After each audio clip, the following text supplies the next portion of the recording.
Fala galerinha, espero que todos estejam muito bem. Eu sou o professor Irandé Oliveira e hoje vamos trabalhar o ciclo e a problemática da água por meio da música Planeta Água. Na verdade, essa atividade pertence a uma série de composições musicais que venham trabalhando problemáticas socioambientais e alguns conceitos da geografia de forma interdisciplinar, com outros campos dos saberes, como os da arte e o da língua portuguesa. Falando um pouco sobre essa música, né? A música Planeta Água é uma música do compositor e cantor paulista chamado Guilherme Arantes, lançada em 1981, sendo uma canção sempre lembrada por todos ao se tratar do meio ambiente e principalmente da preservação das águas. Essas atividades sempre oriento meus alunos para que façam a primeira leitura de forma silenciosa e individual. Em seguida, que leia o exercício de interpretação e faça uma segunda leitura marcando as partes mais importantes, isso de acordo com as questões. Peço que também leia em voz alta para alguém da sua casa, que responda o exercício elaborando respostas em forma de texto coerente e obedecendo às regras básicas da língua portuguesa, e sugiro que use o próprio enunciado da questão para iniciar a sua resposta. Também quero dizer que vocês fiquem à vontade para realizar uma pesquisa por meio de livro, internet, consultas familiares, etc. E agora que vocês receberam as orientações e provavelmente já ouviram a música em casa, vamos começar, né, nossa brincadeira de hoje. E a nossa primeira questão é: por que a Terra é chamada de planeta Água? Atenção, pessoal, eu vou trazendo a discussão sobre o assunto e no final apresento um caminho de resposta, um caminho ou esboço de resposta, tá?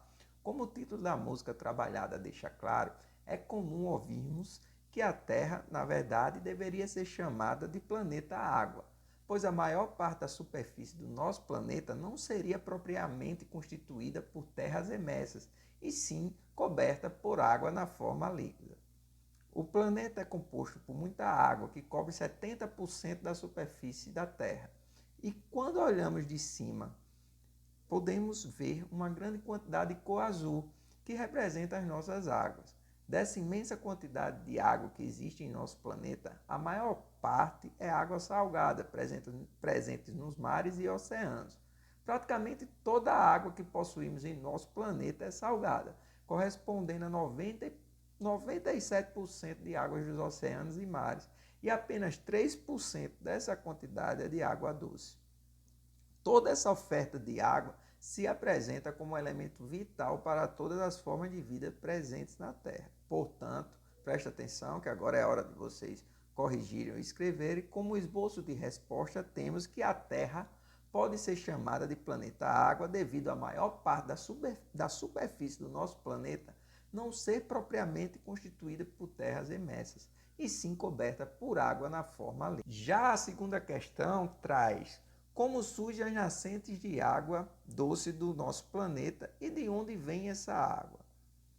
Atenção, pessoal! Para responder essa questão, primeiro temos que entender o processo de como a água circula e se renova continuamente no nosso planeta, ou seja, entender o ciclo da água. O ciclo da água, o ciclo hidrológico, é a circulação da água que ocorre entre a litosfera e a atmosfera. Essa circulação está relacionada à distribuição da energia emitida pelo Sol sobre a superfície da Terra. Acompanhe no esquema ou desenho ao lado as 4 fases ou etapas do ciclo da água.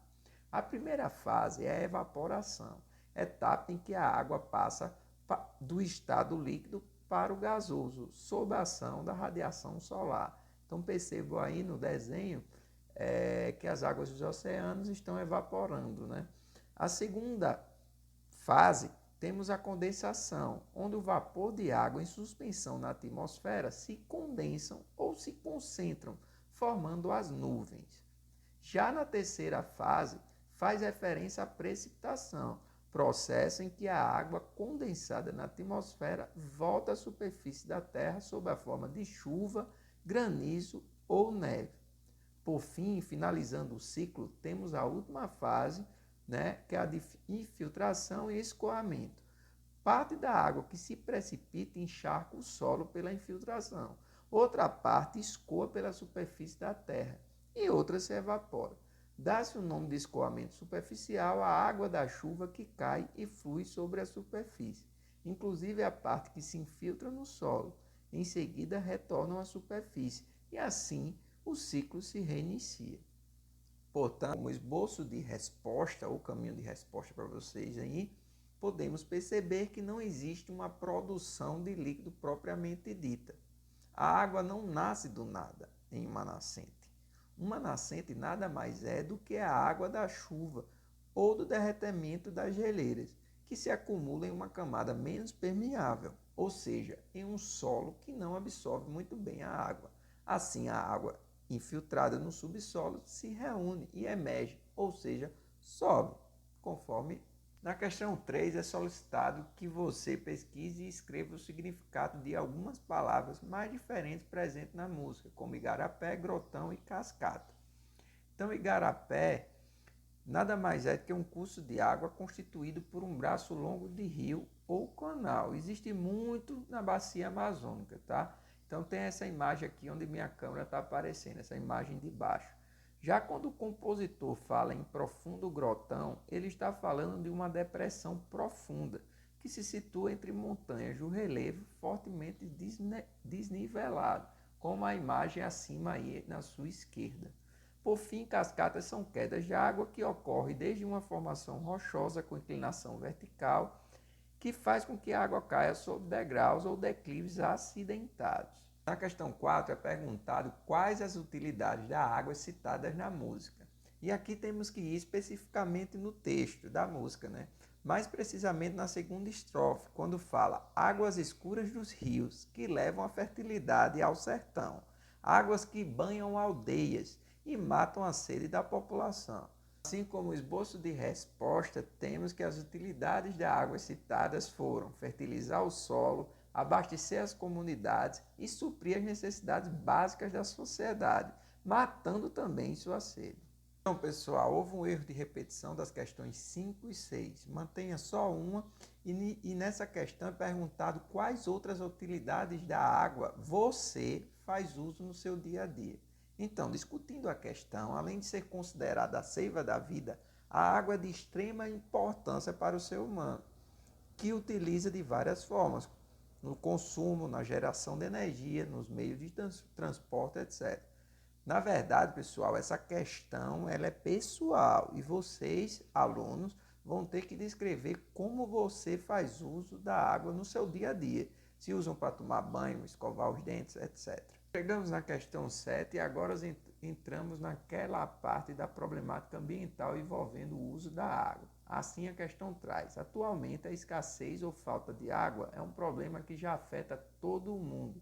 Nesse sentido, você se preocupa em economizar água? Quais são as principais medidas para diminuir esse consumo?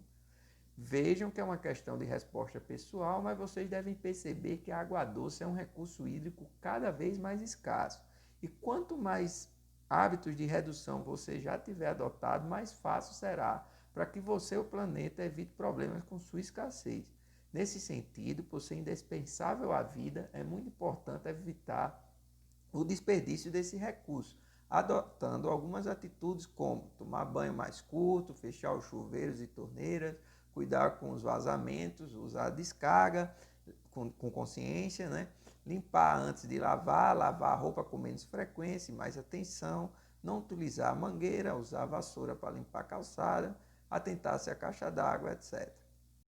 Então, na questão 8 é perguntado qual a região que mais sofre com a falta de água no Brasil. Por quê?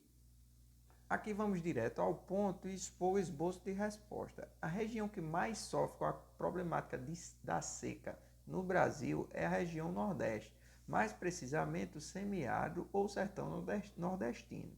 É a região mais atingida pela falta da água e a problemática da seca, devido principalmente por estar inserida em um clima semiárido seco, caracterizado por alta incidência solar, baixos índices de precipitação, ou seja, chuvas, baixas umidades e alta taxa de evaporação. O cenário de alto impacto ambiental e degradação dos recursos naturais envolvendo a retirada ou queimada da vegetação da caatinga nordestina também influencia para o agravamento dessa problemática. A questão 9 traz que a poluição dos rios, lagos e açudes também se apresentam como uma problemática envolvendo a perda de qualidade da água. Você conhece algum rio ou açude poluído na sua cidade? Qual? Então, os rios e outros corpos de água, como lagos, lagoas e açudes, são muito importantes para a vida, tanto em meios urbanos quanto em meios rurais, pois são responsáveis por gerar água para o consumo humano. Essa função, porém, está sendo ameaçada por conta do alto nível de poluição dos rios brasileiros. Mas essa questão também exige uma resposta pessoal do aluno, que vai relatar se conhece algum corpo de água poluído na sua cidade e descrever qual seria. Por fim, chegamos na questão 10, que é a nossa última questão. Ela diz o seguinte: o que o governo ou população da sua cidade tem feito para minimizar o problema da poluição dos corpos d'água?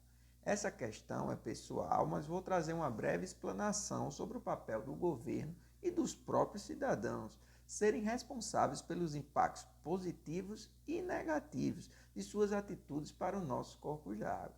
Devendo existir ações como criação, ampliação e fiscalização de leis que protejam os corpos d'água, conscientização da importância de manter nossos rios e açudes limpos, jogar o lixo sempre em um local adequado e amarrar bem os sacos antes de pôr na lixeira, promover a coleta dos resíduos, não jogar nenhum tipo de material, como sacolinhas plásticas e embalagens em rios, açudes, lagos e mares, etc.